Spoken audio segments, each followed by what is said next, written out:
Hey, what's happening, everybody? It's Coach Matt, EliteThrowsCoaching.com, coming to you today with another YouTube video talking about training during the off-season and during the preseason.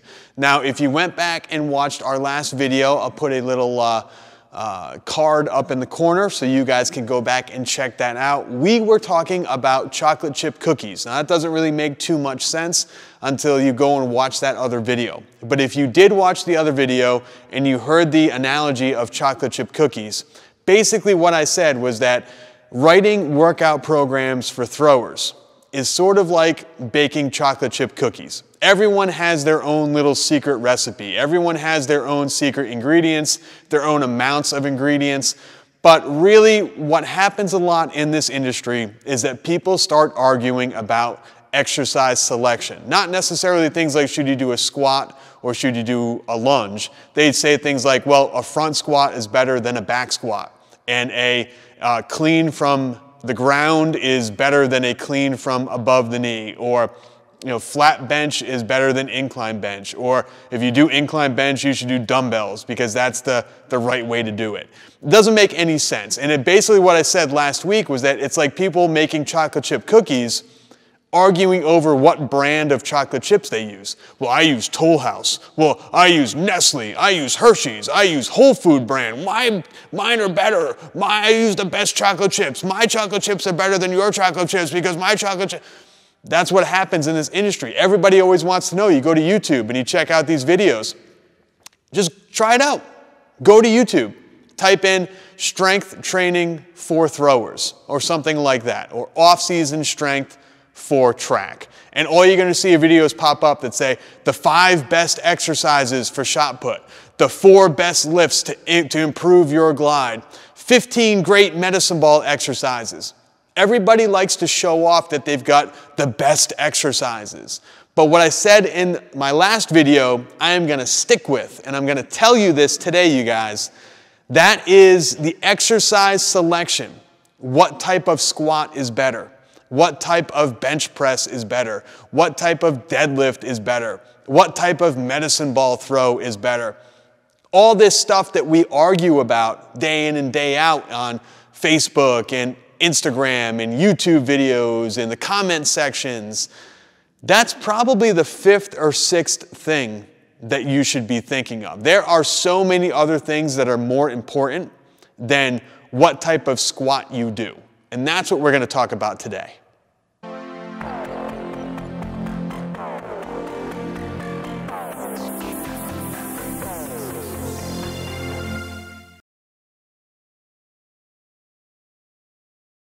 Okay, so we talked about this in the last video, and again, if you haven't seen it, please go and click that card up above. But the most important thing when you are designing a lifting program or any type of strength and conditioning program for an athlete, whether it's a thrower, sprinter, distance runner, whoever, is what time of year is it? So very simple. Okay, track and field, as I said in the last video, very simple. You have the summer, which is your off-season. You have the fall, which is your preseason. And then you have winter track, and then you have spring track. So you have a true off-season for 3 months during the summer. You have typically a 3-month preseason, which is in the fall. And then you have 2 in-season blocks that are separated by about 3 or 4 weeks in between the winter and spring season, the indoor and outdoor season. So you need to know what happens during each one of those times, okay? So once you get your time of year and you find out, hey, like right now is October, this is preseason. What do we do during the preseason? Well, during the preseason, we are working on strength and power. What about in season? In season, we are working on speed and peaking. What about during the summertime? During the summertime, we're working on strength and size, hypertrophy and strength. Powerlifting meets bodybuilding, squish them together, that's your summertime. So time of year is the most important. You need to know the time of year and you need to know the focus for your athletes during that time of year. Number 2 is how many days per week are you going to have your athletes in the weight room? Now this is going to be different for everybody, because I know what you're out there thinking. There are going to be those tough guys that are going to go, we're going to be in the weight room 5 days a week. No, you're really not, because the rules of your state, the rules of your school, or the rules of your county or whoever might limit that. Same thing if you're at your college. The coach might only be able to meet with the athletes a certain number of days per week during the off season. If you're in a high school, you might only be able to meet with the coach a certain number of hours during the week. So this is very, very important, because you can give somebody a 4-day-a-week workout. As a strength coach, say in a college, you tell your athletes, hey, 4 days a week I'm going to have you in the weight room, and the coach says, nope, because 3 days a week they're going to be with me. So we're only going to be able to get in the weight room 2 to 3 times a week. That's going to be an issue. So you need to get on the right page, and you need to figure out how many days per week are you going to be in the weight room. Number 3 is, once you get it figured out how many days you're actually going to be in the weight room, you need to figure out what your focus is going to be on each one of those days, and how you're actually going to split that focus up throughout the week. So say, for example, you are in the weight room only twice a week. Say you're a high school, you can only get in the weight room twice a week with your team. What is the focus going to be on each one of those days? Well, maybe the first day is a lower body focus, and the second day is an upper body focus. Okay, pretty simple. What about if you're in the weight room 3 days a week? Well, maybe the first day is a lower body focus, the second day is an upper body focus, and the third day is all explosive Olympic style movements. Pretty simple. What if you're 4 days a week? Well, you could do like a conjugate style, where the first day is a heavy lower body workout followed by exercises to correct weakness. Second day is a heavy upper body exercises with exercises to correct weakness.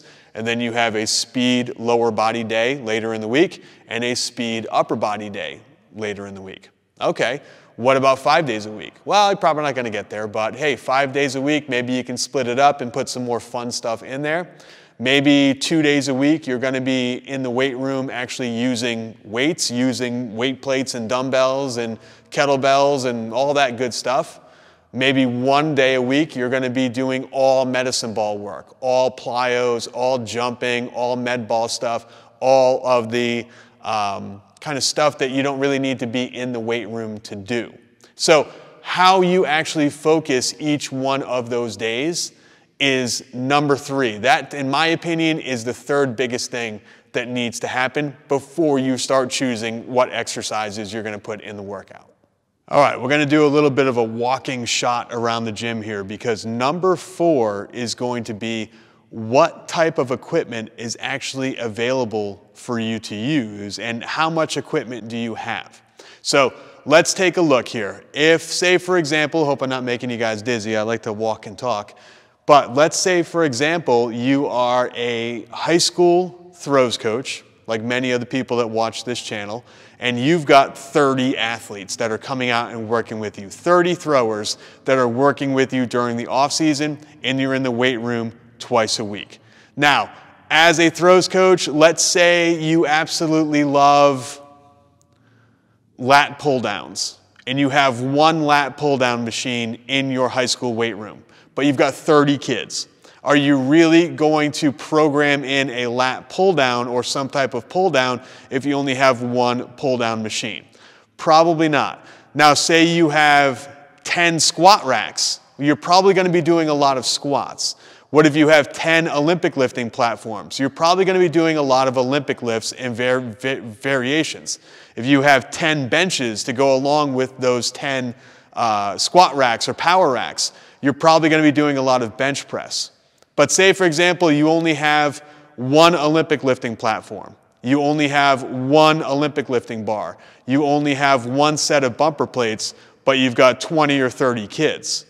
Well, you're probably going to have to take a look at what you have available and say, man, I don't think we're going to be able to do this with such a big group. We've got to figure out other equipment. What equipment do we have the most of that we can use?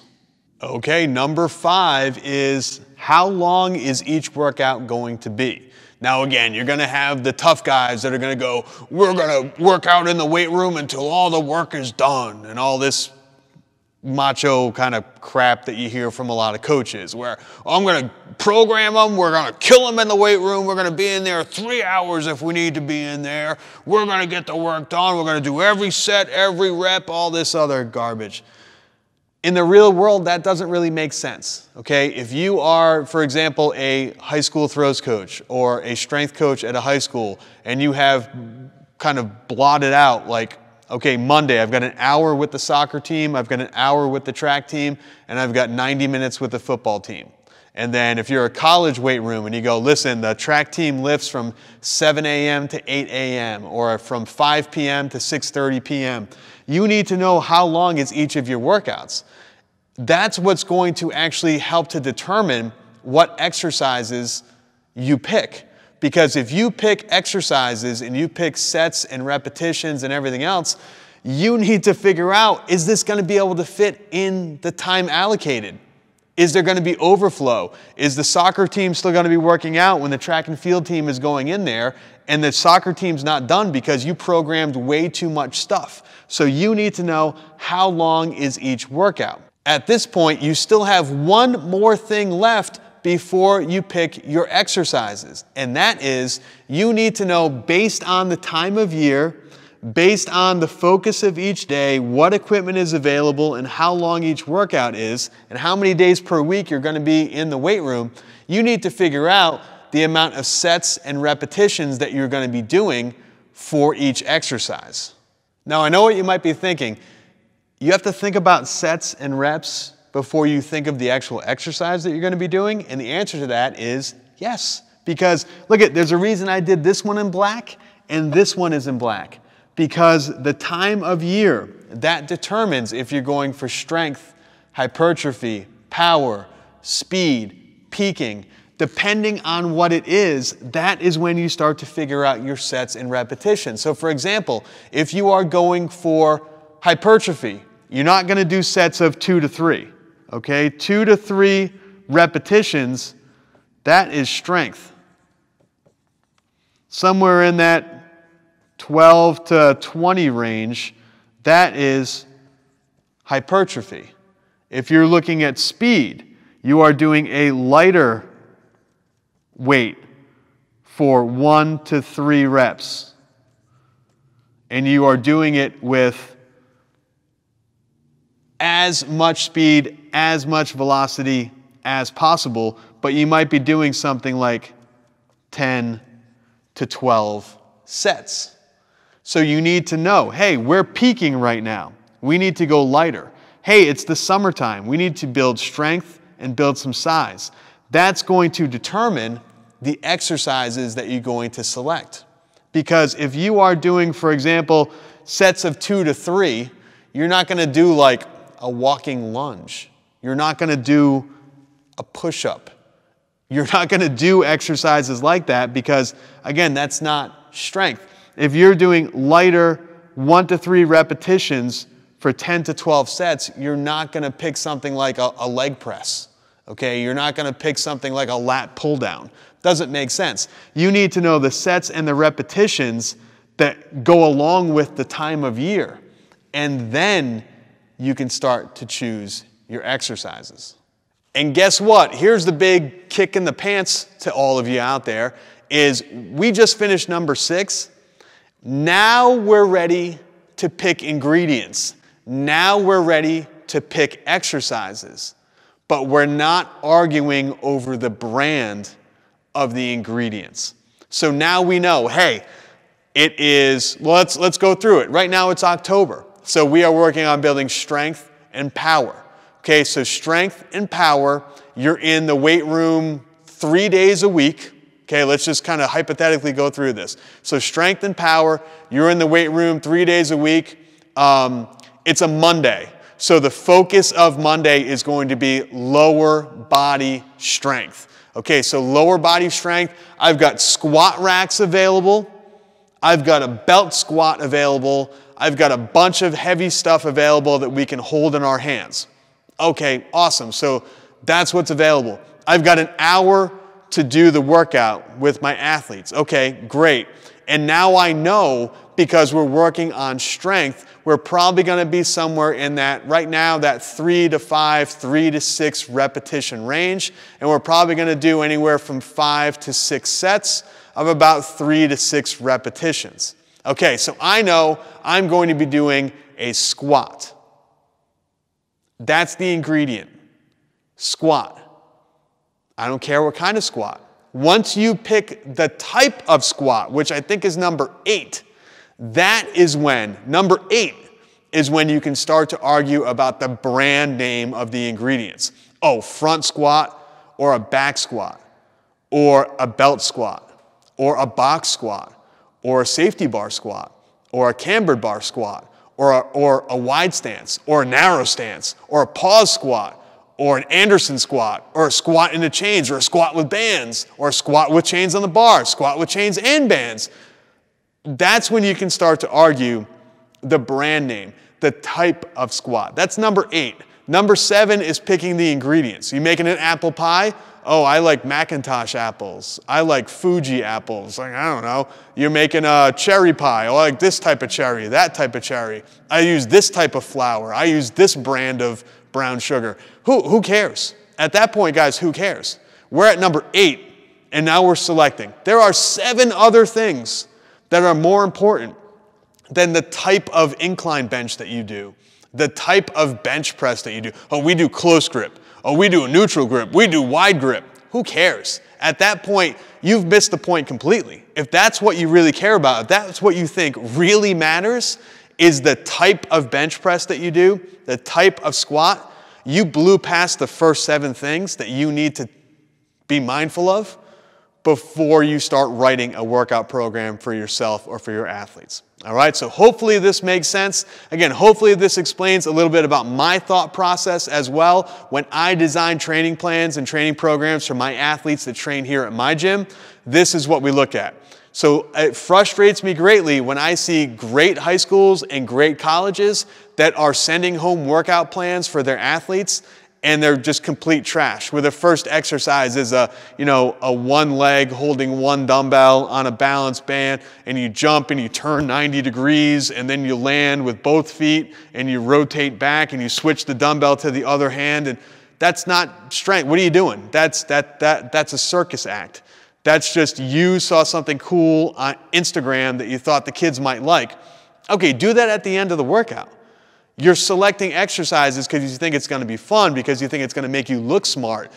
But it's not an actual exercise that has to do with the time of year that the athlete is in, equipment that's available to them, the focus of their actual training. None of that comes into play when you just cherry pick exercises because you think they're cool or because you think they're fun.